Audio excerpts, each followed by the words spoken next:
Nimrod becomes wicked. Babylon is huge. Why?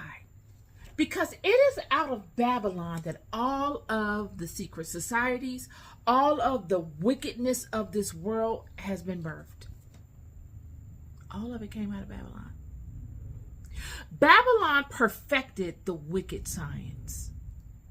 The wicked science that the Assyrians and the Babylonians used, all was perfected from Babel, from what Nimrod did in Babylon. Nimrod was of the house of Israel, before Israel was a house. It will be Nimrod that will cause the house of Israel to come into formation because of what he would do at Babel. Nimrod was the only mighty man of the Hebraic house of his stature. What he would do in Babylon, he would form through all of the Hebraic doctrine and concepts. He would have nothing else to use. There is nothing else. Regardless if you call it this, and you can go back to a different verbiage or a different kingdom, all of it is of the house of the Hebrews. All of it, friend. You can go anywhere in the world. It all goes back to the Hebrews. All of it.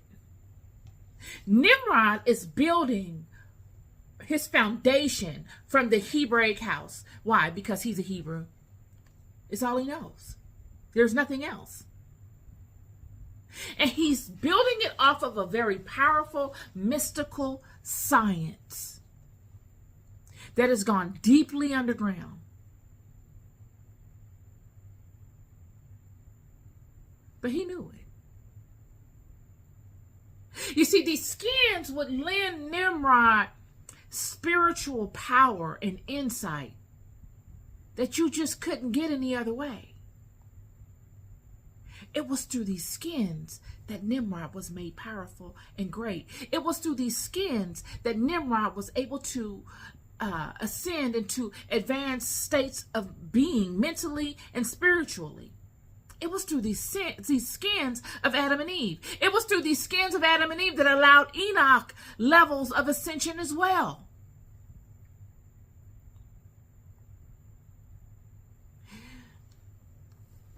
And through Nimrod being able to master these spiritual concepts and test them and build upon them, all while in Babel. This is what he's doing in Babel. The tower is just the end result of a thing. That's just an end result of something that was perfected over a long period of time. But before the tower, and even while the tower was being erected, they were doing monumental things spiritually. I mean, the things that they were doing were not just contingent upon building the tower. They were doing monumental things to manage this earthly realm.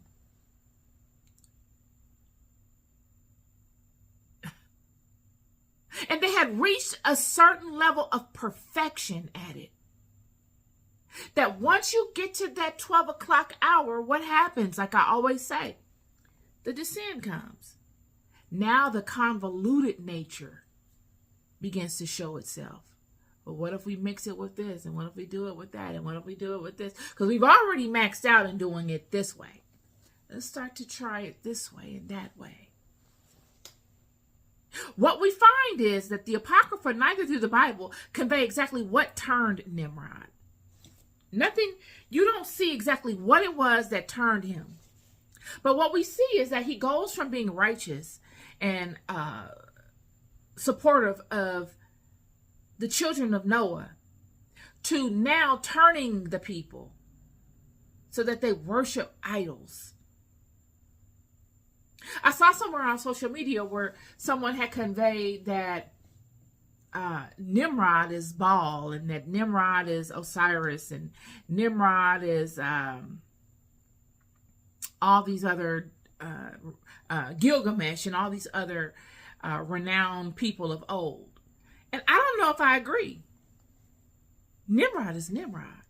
The Apocrypha speaks to exactly the other names that Nimrod goes by, but they don't use any names outside of that.